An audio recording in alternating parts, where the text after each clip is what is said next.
You know that feeling? When your brain just, it won't quit. Hmm. It's like having way too many browser tabs open, all flashing, what if, what if, what if.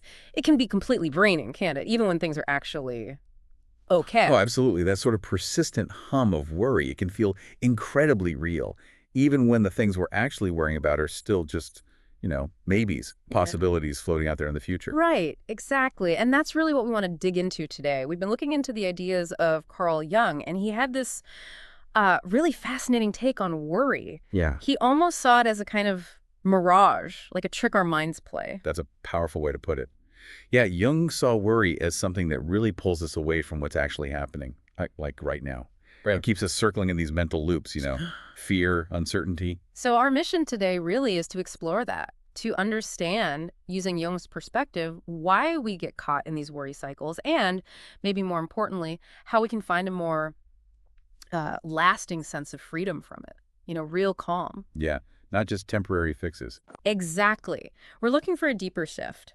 Hopefully, by the end of this deep dive, you'll have a clearer sense of why worry might not be the helpful friend we sometimes think it is, and maybe how to cultivate a bit more peace and trust day to day.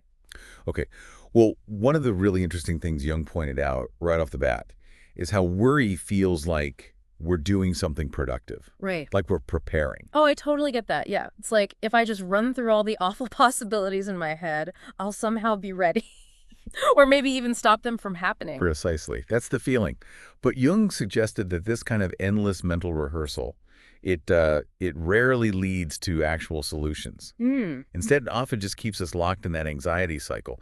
We don't actually move forward. He called it an illusion of control. Illusion of control. Yeah. Right. We feel like we're being productive by worrying, but really we're just spinning our wheels mentally. It's kind of like constantly checking the weather forecast for a storm that might hit next week. You feel informed, but you're not actually doing anything about it right now. So all that mental energy, that bandwidth we're using, Mm. it isn't actually making us safer or more prepared. It's just keeping us stuck. That was Jung's view, yeah. And it's a huge drain.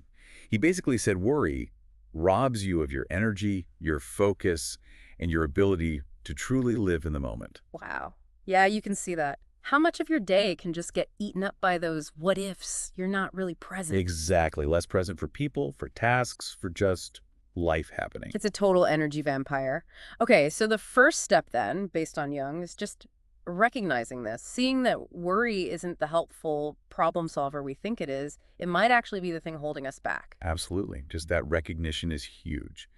And, this leads us straight into another really key Jungian idea, the role of our shadow self in all this. Okay, shadow self. That sounds Yeah. intense. What exactly is that? Well, in Jungian psychology, the shadow is basically the collection of parts of ourselves that we tend to push down or deny, or just don't want to look at. Like what kind of parts? It can be fears, insecurities, feelings we judge as bad, like anger or jealousy.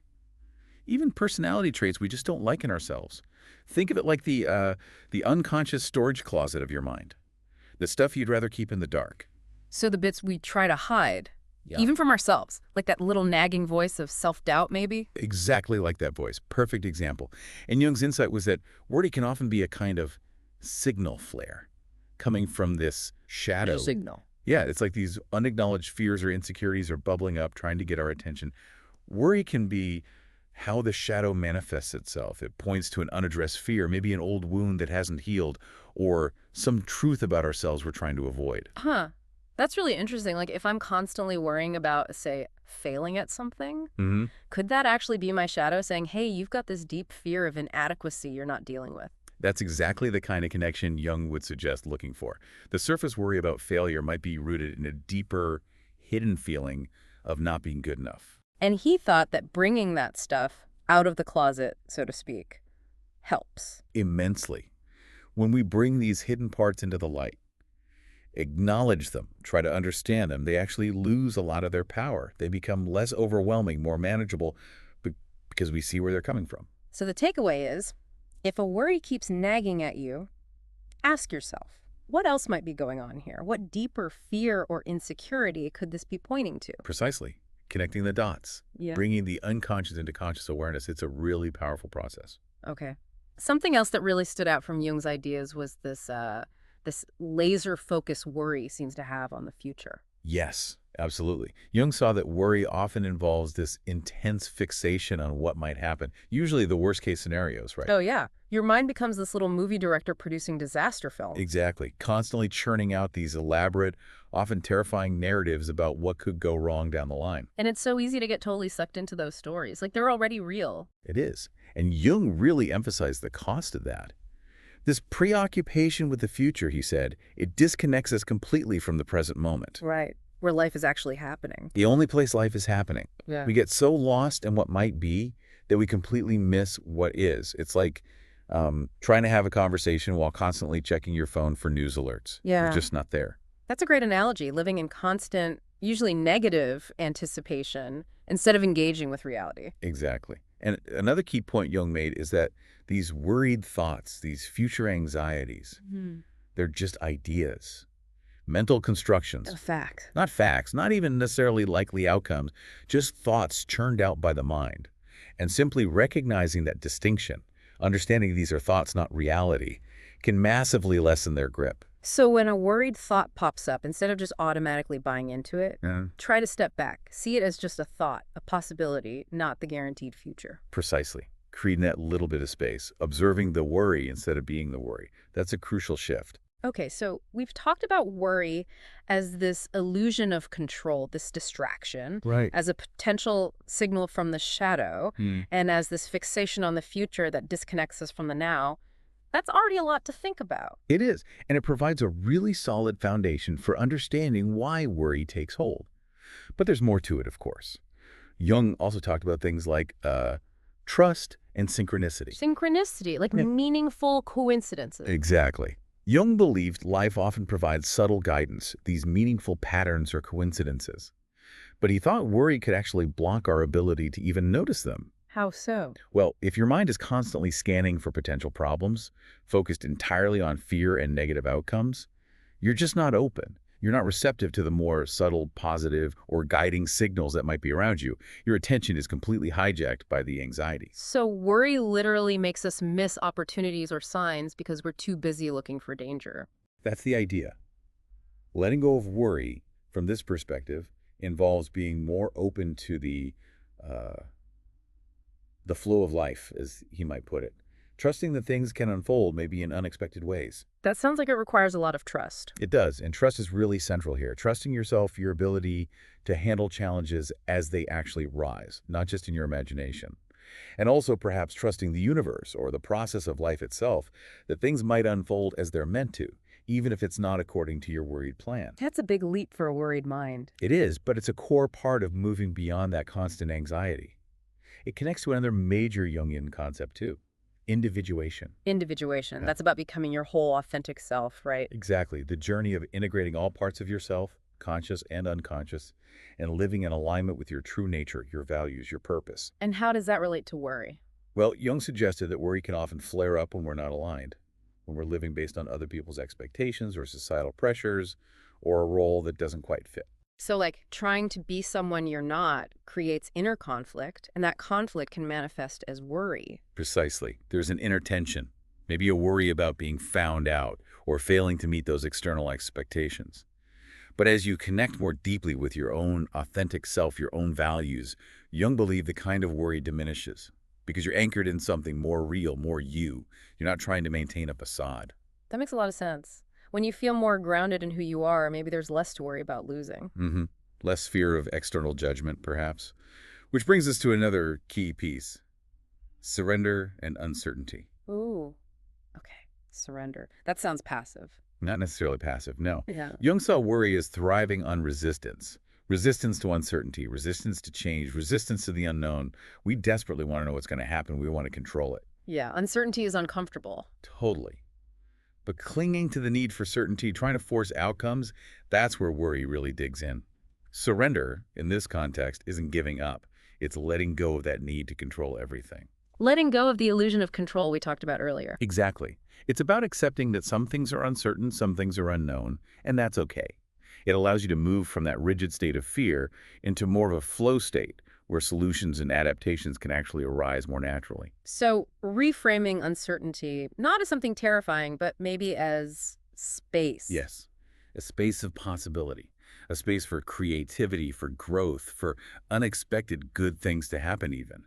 Worry closes that space down. Surrender opens it up. That's a really different way to think about it. Okay, so we're letting go of control. What does Jung suggest we rely on instead? Inner wisdom. Jung believed that deep down, the answers and the resilience we seek are often already within us. But worry keeps us frantically looking outside for reassurance, for external solutions, for someone else to fix it. Like we're ignoring our own intuition. Pretty much.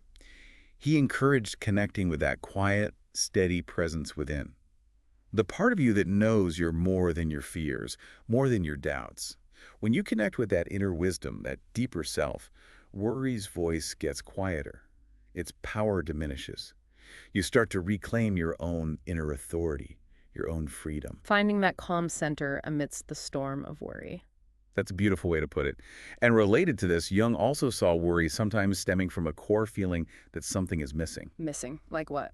Like we're not enough or we don't have enough, a sense of lack or incompleteness. Worry becomes the symptom of this underlying belief that something vital is absent or could be taken away. I can see that. Worrying you won't get the job because you feel you're lacking the skills, or worrying you'll lose someone because you feel you're not lovable enough. Exactly those kinds of things. Jung used analogies like worry being a fog that clouds the complete sweetness that's already within you. Yeah. The idea is that if you can let go of the story of lack, the belief that something essential is missing, You realize you're already whole. you realize you're already whole and that nothing truly essential can be lost. That realization fosters a sense of inner security and calm that worry can't easily penetrate. Okay, this is deep stuff. It feels like a lot of worry is about these stories we tell ourselves. Very much so. And Jung would say that those worried stories are often reflections of unhealed parts of ourselves. Mental projections, essentially. Projections, how does that work? Well, take the example of worrying constantly about rejection in relationships.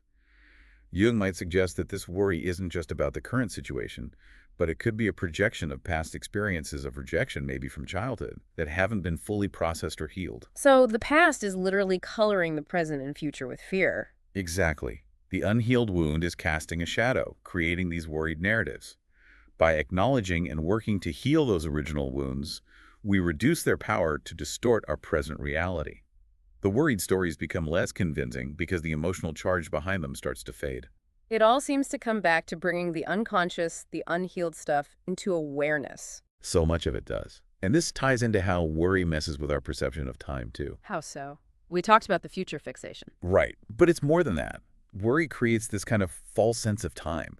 It's either dragging us back into regrets or anxieties about the past, or flinging us forward into anxieties about the future. So it keeps us out of the only time that's actually real. Exactly. Jung emphasized the power of the eternal now. The present moment is the only point where life actually exists, where we have any agency. Worry constantly pulls us away from that reality, into these mental time travel loops. It's like carrying this heavy bag, isn't it?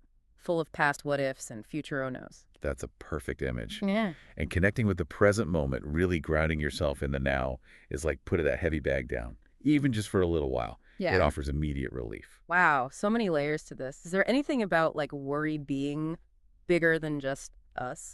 Yes. The collective aspect. Jung talked about the collective unconscious. Right, the shared pool of human experiences, symbols, archetypes. Exactly.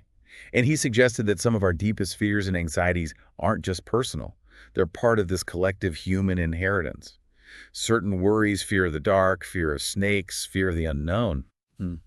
These might resonate because they tap into something ancient and shared. So realizing that my worry isn't just mine, but part of a larger human pattern, that could be kind of freeing. It can be, yeah. It can foster self-compassion, like, okay, this is hard, and it's also part of the human experience. It stops feeling like a purely personal failing. Less isolating. Definitely less isolating. And it circles back again to that theme of control versus surrender. It seems to be a recurring theme. It really is central. Worry thrives on trying to control the uncontrollable. Jung might say it's like trying to hold water tightly in your fist. The tighter you squeeze, the faster it slips away. You can't grip onto life or the future. No. Surrender, again, isn't defeat. It's releasing that desperate need to micromanage reality. It's trusting the natural flow, adapting rather than resisting. That actually leads to more clarity and resilience than anxious gripping ever could. Adapting instead of resisting. Okay. What about dreams? Jung was big on dreams, right? Do they play a role? Absolutely. He saw dreams and also symbols that recur in our waking life as messages from the unconscious mind. So if I have a recurring worry or maybe a recurring dream related to a worry? Jung would suggest paying attention. That recurring worry or the symbols associated with it might be the unconscious trying to flag something important, maybe an unmet need, an inner conflict, a misalignment you haven't consciously recognized. So get curious about the worry instead of just fighting it. Ask what it might be trying to tell me. Exactly. Listen with curiosity. Treat it as potentially valuable information, a clue from your deeper self pointing towards what needs attention or healing. Okay. This is fascinating. Does worry tie into our sense of self, like our identity? Oh, definitely. A lot of worry arises from a fear of losing something we identify with. Our role, like parent or employee, our reputation, our financial status, our relationships. We cling to these external markers of who we are. We do. The ego attaches to them. But the journey of individuation helps us realize our true self, our core being, isn't actually dependent on these external roles or statuses. They can change, they can be lost, but the essential you remains. So the less we over-identify with these temporary roles, The less power the fear of losing them has. And therefore, less worry about protecting them at all costs. It loosens the grip. which sounds like it bumps up against the ego's preferences. Big time. The ego loves certainty. It clings to what's known even if what's known is worry. The unknown feels like a threat to its control. So the ego would rather worry about a known potential problem than face the complete unknown. Often, yes. Because worry, in a weird way, feels familiar, controllable even. The unknown is, well, unknown. But Jung would encourage us to reframe that. The unknown isn't just a threat. It's also the source of transformation, growth, new experiences, things that lie beyond the ego's comfort zone. Embracing the unknown as possibility again. Exactly. And one last area maybe worth touching on is worry in relationships. Oh yeah, that's a big one. Worrying what other people think, if they like us, if we said the wrong thing. All the time. Jung would encourage looking deeper there, too. Are those worries really just about the other person? Or do they reflect our own internal stuff? Like projecting our own fears of inadequacy or rejection onto them. Precisely. Am I worried they'll reject me because I feel fundamentally rejectable? Am I worried they think I'm incompetent because I secretly fear I am? Addressing those inner fears leads to much healthier, more authentic connections rather than trying to manage the other person's perceived thoughts through worry. Wow. Okay, so across all these different angles, the shadow, the future, control, identity, relationships, Jung consistently points us back inwards, doesn't he? He really does. Towards self-awareness, towards integrating the unconscious, towards finding that grounded center within. So if there's one big takeaway from all this, what would it be? How do we actually use these insights to worry less? I think ultimately it comes back to presence.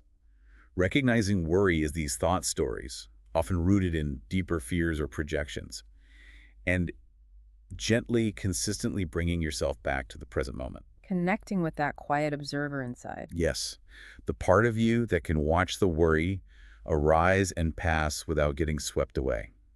Realizing that worry is like a passing cloud. It might obscure the sun for a bit, but it can't actually touch the vast, clear sky of your fundamental being, your inner stillness. Worry is a cloud, not the sky. I like that.